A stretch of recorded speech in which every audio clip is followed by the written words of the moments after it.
Hey there, classmates. This is Canute Tant. Hello also to you, Professor Yerby. I'm going to share with you guys a little bit of research that I did on broadband.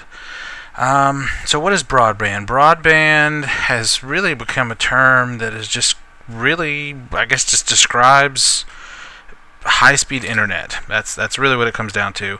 I did a little research. The definition has actually kind of changed a couple of times. As of 2009-ish, the final definition was that pretty much any speed that can top 256 kilobytes a second can be considered broadband. So basically, there's dial-up and then there's everything else. So let's go over everything else. There's a few names for it. Let's see. Most people, I would say at least, most people use cable. Like cable modem, cable coax. So that would be one type of broadband.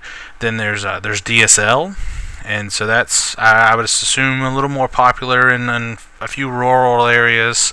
I did a little bit of research on that and found out there's a company around here called Windstream. Apparently, they are the #1 provider for that. Them and AT&T kind of have that competition going because there's a lot of old infrastructure, old phone lines that can be used for DSL.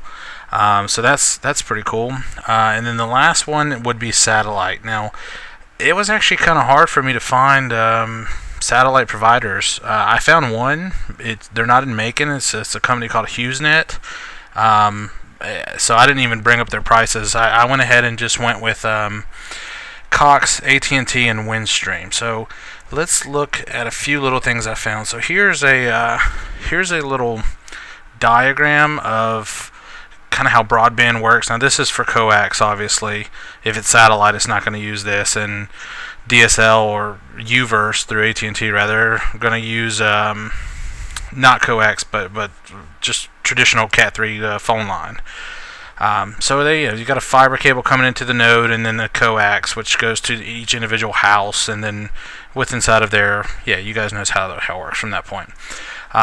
Okay, so let's bring up some Windstream. Okay, we're going to go over a few. Now, these are residential prices. We'll go over businesses afterwards. So this is residential. And, it was actually really hard for me to find out what Windstream actually did. I'm still not even 100% sure that it's DSL because it never says that it's DSL. It says we are a customer-focused telecommunications company. I know they do VoIP, which is really cool. They do a few other, almost everything they do really is phone-based systems, except for digital TV. I don't know, got me on that one. But here's their prices here. So, as with most things, the reason why people have a Sam's Club membership and everything like that is because the more you pay, the more you buy, more in bulk, I guess you could say, normally the better deal you get. So for most of these, we're just going to look at the top deal. So here we've got 24 megabits per second for $50 a month. Or you can get 12 for $50 a month. Or you can get 6 for $50 a month. I don't know who came up with this pricing model. It doesn't seem... I don't know. I don't get it. Maybe I'm missing something. But all of these say they also include an unlimited phone, which if you're someone who needs a home line, that's probably a pretty good deal. It saves you, I don't know, what is a phone line now, $10 or $15 a month? But still, that's the fact that it's bundled in is kind of cool. And again, reading that unlimited phone makes me assume that this is DSL. I searched their website everywhere I could find. Never actually calls it DSL. However, AT&T does. They call it DSL with pride. Alright, so we were looking over here at Windstream. We've got 24 megabits a month, or 24 megabits per second, rather, for $50 a month. Here, the most we can get is 6 megabits a second, 6 megabits per second for $35. I don't know, AT&T. I don't know what your game is there, or why you've got such a low speed. 768 kilobytes per second. That's insane to me. We've gone so far past that. I was actually doing some research. Look at this that I found. This is from May 2013. Here's the source down here below it. I'll zoom in a little so you can see it. This is a breakdown of users that still use dial-up. It doesn't seem like a lot, 3%, but 70% of adults right now do not have broadband in their home. I don't know. Maybe I'm spoiled. I don't know. But it blows my mind to think that people still use dial-up. I mean, I either see it as you have broadband or you don't have anything. Maybe I'm the only one. I don't know. Okay, so let's continue going on our little path here. Now, this that I have up currently is not this one. Go away. This one that I have up is AT&T's DSL. Terrible price for terrible speeds. I guess if you're forced to use it, sure, and probably they know that. But if you have this available to you, it seems like quite a better deal. I did a little bit of research on Uverse and what's the difference between Uverse and DSL. I understand how DSL works and why it works through a phone line through different frequencies, but from what I can read, Uverse just uses a different piece of equipment. Maybe. Yeah, pros and cons, we know. But yeah, it doesn't actually say. I couldn't find anything out there to tell me how Uverse actually works, other than it's a separate piece of equipment. So I assume maybe it's some type of modem. Maybe it's a more intelligent modem that somehow gives you better speed. I'm not sure on that. I haven't used Uverse, so you got me. But their speeds, nonetheless, are, I wouldn't say impressive, but they're fairly impressive compared to the prices here that you're going to get from their DSL. So for $34, you're still getting 6, which is a ripoff. But you can triple that for only $10 a month and get up to 18. Not a bad deal. Then you can cap out at 45 for $65 a month.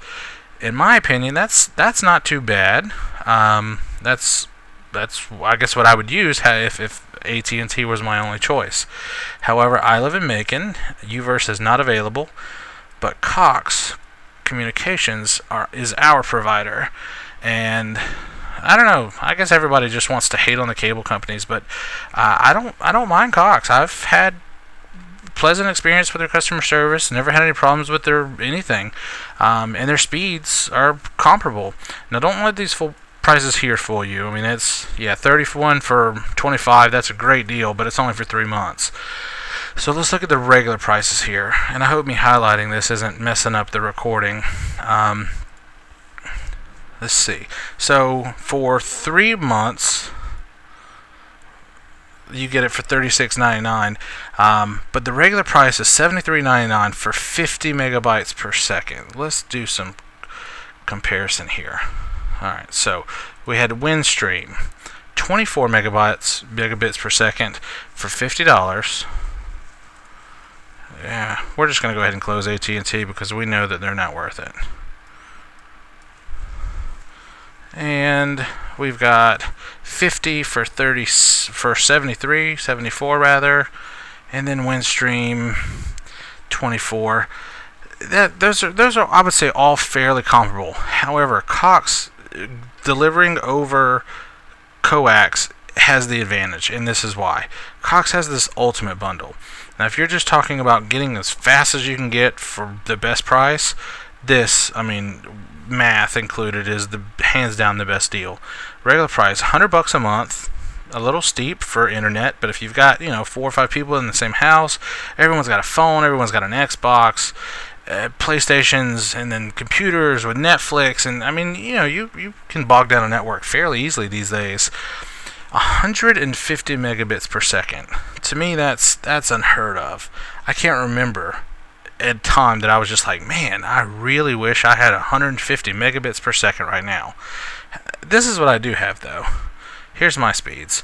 Not bad. Let me test them again just to show you. Paying 23, pretty good. Now, I pay for the middle of Cox's bundles. It was the 50 megabits is what I'm supposed to get. I get 65 on a regular basis. I'm supposed to get, I think, 15 upload, and I normally top around 20. So that, I would say Cox has got a pretty good pretty good deal going. Their speeds are consistent. I've been happy. Not a Cox spokesperson, but from what I can tell, for my money, they're going to give me the best deal. Now, for businesses, did a little research on these, and Cox again took the bank. Let's see, business internet with speeds up to 150. Now they're pretty much all the same deals we just had. However, Windstream, their business prices are not great. I was hoping that they would have an edge on this, maybe over AT&T. AT&T's business prices they're much better than Windstream's. And the AT&T U-verse, they actually don't offer U-verse business. There's no difference between U-verse home and U-verse business. It's just if you have it, you have it. Last thing I want to go over is my favorite company here. This is, if I were a fanboy, this is what it would be.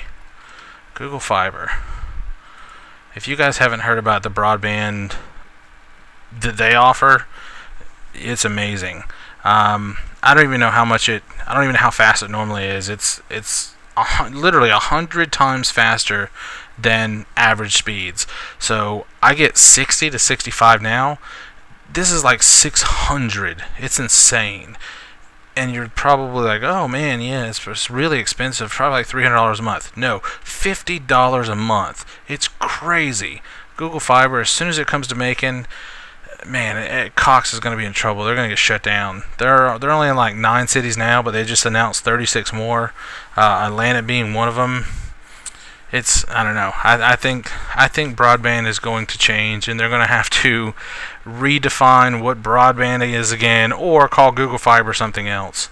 I don't know how Google is making money off this. I guess that they just figure if they get everybody out of an entire city, they're going to make enough money. But I don't know. It's Google. Love them. But yeah, that's everything that I know about broadband. Hope you guys enjoyed the video. Hope I didn't ramble on a little too long. Leave me some feedback. Thanks, guys. Hope the rest of the semester goes well for you.